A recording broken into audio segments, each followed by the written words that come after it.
اس نے سفید اور نیلے رنگ کا ایک سادہ سا لباس پہن رکھا تھا جس میں اس کی متانت اور بھی نکھر کر سامنے آ رہی تھی۔ اس نے ٹرے میز پر رکھی اور سب کو باری باری چائے پیش کرنے لگی۔ حاشر نے جان بوجھ کر اپنا اخبار تھوڑا سا نیچے کیا اور زمر کی طرف ایک تحکمانہ نظر ڈالی۔ زمر نے ایک کپ حاشر کے سامنے بھی رکھ دیا اور خود اپنی کرسی پر بیٹھ کے ناشتہ کرنے لگی۔ حاشر نے فاتحانہ انداز میں مسکراتے ہوئے چائے کا کپ اٹھایا۔ اسے یقین تھا کہ زمر نے اس کی پسند کا خیال رکھتے ہوئے چینی کی مقدار بالکل ویسے ہی رکھی ہوگی جیسے اسے پسند ہے۔ اس نے کپ لبوں سے لگایا اور ایک بڑا گھونٹ بھرا۔ اگلے ہی لمحے اس کے چہرے کے تاثرات یکسر بدل گئے۔ اس کا ذائقہ کڑواہٹ سے بھر گیا تھا۔ حاشر نے جھنجھلا کر کہا، زمر، یہ کیسی چائے ہے؟ اس میں تو چینی ہی نہیں ہے۔ تمہیں پتہ ہے نا مجھے کیسی چائے پسند ہے؟ زمر نے اپنا پراٹھا توڑتے ہوئے نہایت اطمینان سے سر اٹھایا۔ اس کی آنکھوں میں کوئی شرمندگی یا جھجک نہیں تھی۔ زمر نے انتہائی سرد مہری سے جواب دیا، میں کوئی تمہاری پرسنل سیکرٹری نہیں ہوں حاشر۔ خود چینی ڈالو یا پھر پینا چھوڑ دو۔ میز پر موجود ہر شخص کے ہاتھ رک گئے۔ عفان اور سمر نے حیرت اور خوشی کے ملے جلے تاثرات کے ساتھ ایک دوسرے کی طرف دیکھا۔ ہانیہ نے اپنی ہنسی دبانے کے لیے ہونٹوں پر ہاتھ رکھ لیا۔ دادا جی نے چائے کا گھونٹ بھرا اور خاموشی سے اخبار دیکھنے لگے۔ حاشر حیران رہ گئے۔ کمال ہے، کل تک تو میری ہر پسند کا خیال رکھا جاتا تھا، آج اچانک کیا ہو گیا؟ اس کی آواز میں غصے سے زیادہ بکھلاہٹ تھی۔ اسے توقع ہی نہیں تھی کہ زمر سب کے سامنے اسے یوں دو ٹوک اور کھرا جواب دے گی۔ وہ تو سمجھ رہا تھا کہ زمر اس کی ڈانٹ پر فوراً چینی کا برتن اس کی طرف بڑھا دے گی۔ زمر نے دو ٹوک انداز میں کہا، کل کی بات کل کے ساتھ ختم ہو گئی حاشر، آج نیا دن ہے اور میرے پاس فضول باتوں کے لیے وقت نہیں ہے۔ زمر کا یہ جواب حاشر کے منہ پر ایک زوردار تمانچے کی طرح تھا۔ اس نے ایک ہی جملے میں حاشر کو اس کے اوقات اور اپنی زندگی میں اس کی موجودہ حیثیت واضح کر دی تھی۔ حاشر کا چہرہ غصے اور خفت سے سرخ ہو گیا۔ سمر نے مسکرا کر جلدی پر تیل چھڑکا، لگتا ہے مٹھاس ان کے لیے ہوتی ہے جنہیں اس کی قدر ہو، ہر کسی پر ضائع نہیں کی جاتی۔ سمر کا یہ جملہ حاشر کے انا کے غبارے میں آخری سوئی ثابت ہوا۔ اسے مزید اپنی بے عزتی برداشت نہ ہو سکی۔ حاشر غصے سے کرسی پیچھے دھکیل کر اٹھ کھڑا ہوا۔ اس کی بھوک ختم ہو چکی تھی۔ اس نے چائے کا کپ زور سے میز پر پٹخا، جس سے چائے کی کچھ بوندیں میز پوش پر گر گئیں اور وہ تیز قدموں سے ڈائننگ ہال سے باہر نکل گئے۔ والدین خاموشی سے ناشتہ کر رہے تھے اور بچوں کے بدلے ہوئے رویوں کا جائزہ لے رہے تھے۔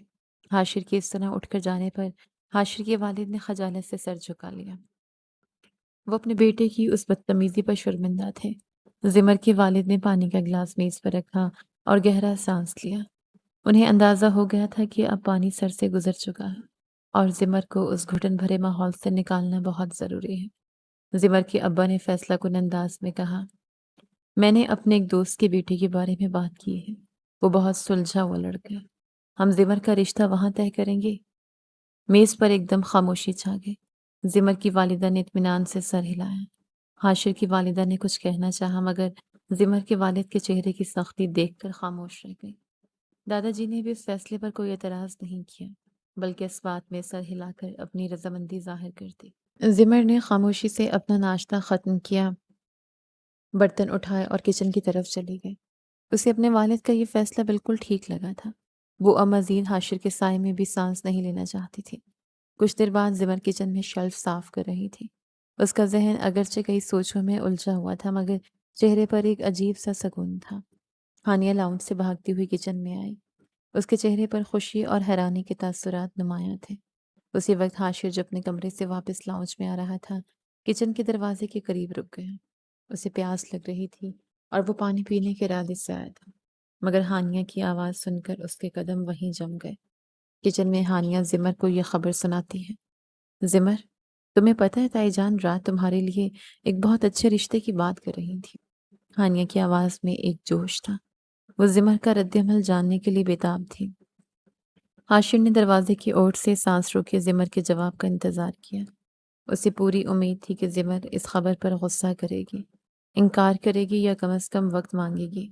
اسے لگتا تھا کہ زمر ابھی تک اس کی محبت میں مبتلا ہے اور وہ کسی اور کے بارے میں سوچ بھی نہیں سکتی۔ زمر نے بغیر کسی ہچکچاہٹ کے جواب دی، انہیں کہنا جہاں ان کا دل مانے خوشی سے بات پکی کرنا۔ زمر کی آواز میں بلاکھٹ ٹھہراؤ اور سکون تھا۔ اس نے ایک سیکنڈ کے لیے بھی توقف نہیں کیا تھا۔ اس کا یہ جواب اتنا دو ٹوک اور واضح تھا کہ اس میں واپسی کی کوئی گنجائش نہیں تھی۔ حاشر کچن کے دروازے پر کھڑا یہ سن کر سن ہو گیا۔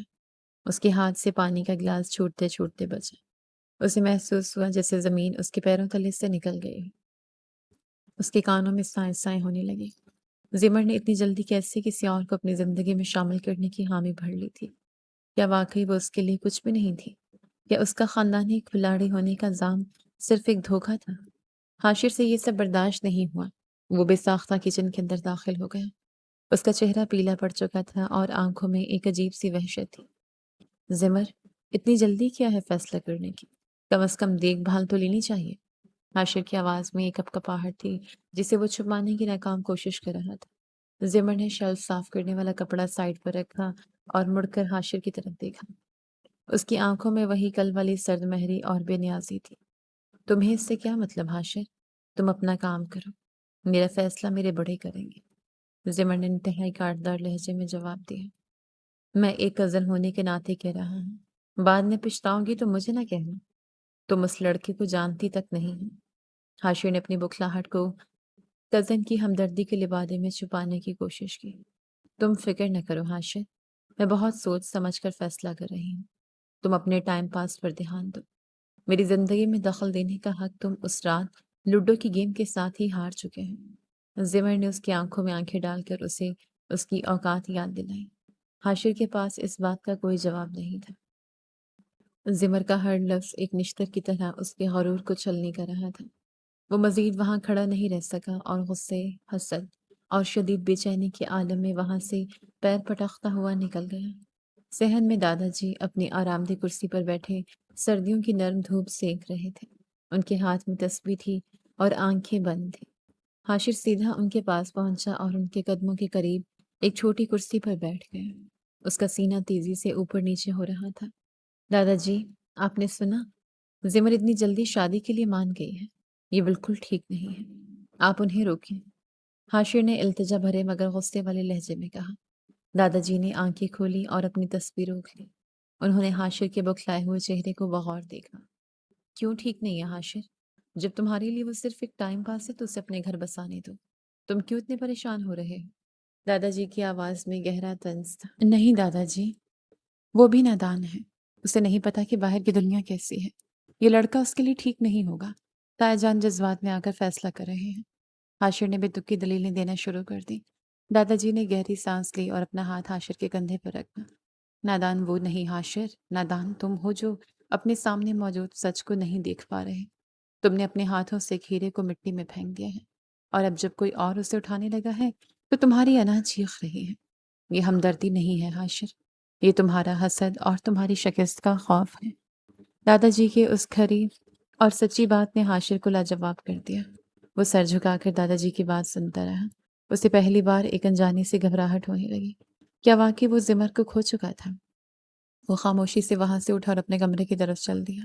شام کے وقت ڈرائنگ روم میں سب کزنز جمع تھے۔ خانیہ کے ہاتھ میں ایک تصویر تھی جسے وہ سب کو دکھا رہی تھی۔ یہ اس لڑکی کی تصویر تھی جس کے ساتھ زمر کے رشتے کی بات چل رہی تھی۔ حاشر کمرے کے دروازے پر کھڑا یہ سب دیکھ رہا تھا اور اس کے اندر حسد کی آگ بھڑک رہی تھی۔ واہ یار، لڑکا تو بہت ہینڈسم ہے اور اس کی ڈگری بھی کمال کی ہے۔ زمر کی تو قسمت کھل گئی۔ عفان نے تصویر دیکھتے ہوئے دل کھول کر تعریف کی۔ بالکل عفان، دونوں کی جوڑی بہت کمال لگے گی۔ مجھے تو یہ رشتہ بالکل پرفیکٹ لگ رہا ہے۔ سمر نے بھی خوشی کا اظہار کیا۔ حاشر سے رہا نہ گیا اور وہ آگے بڑھ کر ان کے بیچ میں آ گیا۔ اس نے ہانیہ کے ہاتھ سے تصویر کھینچ لی اور اسے حقارت سے دیکھنے لگا۔ شکل سے کتنا بورنگ اور عجیب سا لگ رہا ہے۔ اس کی ڈریسنگ دیکھو ذرا۔ مجھے تو یہ رشتہ بالکل ٹھیک نہیں لگ رہا۔ تم لوگ خواہ اس کی تعریفیں کر رہے ہیں۔ حاشر نے تصویر کو میز پر پھینکتے ہوئے زہر اگلنے والے انداز میں کہا۔ سمر نے آگے بڑھ کر تصویر اٹھا لی اور حاشر کو سخت نظروں سے گھورا۔ تمہیں دوسروں میں کیڑے نکالنے کے علاوہ کوئی کام نہیں حاشر؟ تم سے کوئی مشورہ نہیں مانگ رہا؟ عفان نے بھی طنز کا تیر چلایا۔ ہماری آنکھیں بالکل ٹھیک ہیں حاشر، تم بس اپنی جلن کم کرو۔ دھواں یہاں تک آ رہا ہے۔ یہ لڑکا تم سے 1000 گنا بہتر اور سمارٹ لگ رہا ہے۔ حاشر کی گردن کی رگیں تن گئیں۔ میں جلوں گا اس سے؟ خاندانی کھلاڑی ہوں میں، اس جیسے 10 میرے آگے پانی بھرتے ہیں۔ میرے پاس اس سے بڑی گاڑی اور اس سے بہتر نوکری ہے۔ اسی لمحے ڈرائنگ روم کا دروازہ کھلا اور زمر اندر داخل ہوئی۔ اس نے حاشر کی آخری بات سن لی تھی۔ وہ نہایت پروقار انداز میں چلتے ہوئے میز کے پاس آئی۔ انسان کے پاس اپنا کچھ نہ ہو تو اسے دوسروں کی چیزیں بری ہی لگتی ہیں۔ تم خواہ جل رہے ہو حاشر۔ زمر کی آواز کمرے میں گونجی۔ اس کی آنکھوں میں حاشر کے لیے صرف اور صرف طرز تھا۔ حاشر نے فوراً صفائی پیش کرنے کی کوشش کی۔ میں کیوں جلنے لگا؟ میں تو بس اس کا بھلا سوچ کر کہہ رہا تھا کہ لڑکا مناسب نہیں ہے، یہ میرے معیار کا نہیں ہے۔ زمر نے ایک سرد کہکا لگایا۔ تمہارا بھلا اور تمہارا معیار ہم نے اس دن لڈو کی گیم میں دیکھ لیا تھا۔ اب تم دور ہی رہو تو اچھا ہے۔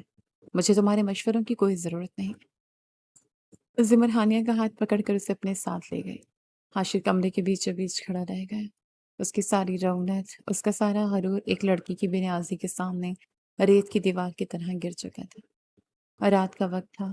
گھر میں مہمانوں کی آمد کی تیاریاں چل رہی تھیں۔ کل اس لڑکے کے گھر والوں نے زمر کو دیکھنے آنا تھا۔ حاشر اپنے کمرے کی کھڑکی کے پاس کھڑا لان کی طرف دیکھ رہا تھا، جہاں زمر کے والد اور اس کے والد کل کے انتظامات پر بات کر رہے تھے۔ حاشر کے اندر ایک طوفان مچا ہوا تھا۔ وہ کسی بھی صورت اس رشتے کو قبول کرنے کے لیے تیار نہیں تھا۔ اسے احساس ہو رہا تھا کہ اس کی جھوٹی انا نے اسے کس موڑ پر لا کھڑا کیا ہے۔ اس نے محض اپنا روب جھاڑنے کے لیے وہ سب کہا تھا جو اس کے دل میں تھا ہی نہیں۔ وہ تو زمر کے بغیر اپنی زندگی کا تصور بھی نہیں کر سکتا تھا، مگر اب وہ اس مقام پر تھا جہاں وہ خود اپنے ہاتھوں سے بنائے گئے جال میں پھنس چکا تھا۔ میں ایسا نہیں ہونے دوں گا۔ میں زمر کو کسی اور کا نہیں ہونے دوں گا۔ حاشر نے کھڑکی کے شیشے پر زور سے مکہ مارتے ہوئے ایک تاریک عہد کیا۔ اس کی آنکھوں میں ایک جنون اتر آیا تھا۔ وہ جانتا تھا کہ اب سیدھے طریقے سے کچھ نہیں ہو سکتا۔ اب اسے خاندانی کھلاڑی ہونے کا اصلی کھیل کھیلنا ہوگا۔ اسے اس رشتے کو توڑنا تھا، چاہے اس کے لیے اسے کوئی بھی حد کیوں نہ پار کرنی پڑے۔ کہانی کا یہ پہلا حصہ ایک ایسے موڑ پر آ کر رک گیا تھا جہاں ایک طرف زمر کی نئی زندگی کا آغاز ہونے والا تھا اور دوسری طرف حاشر اپنی کھوئی ہوئی محبت اور ٹوٹی ہوئی انا کو واپس پانے کے لیے کسی بھی طوفان سے ٹکرانے کو تیار تھا۔ کل کی شام اس گھر میں کیا نیا ہنگامہ کھڑا کرنے والی تھی، اس کا جواب آنے والے وقت کے پاس تھا۔ دوسرے حصے کا انتظار کیجیے۔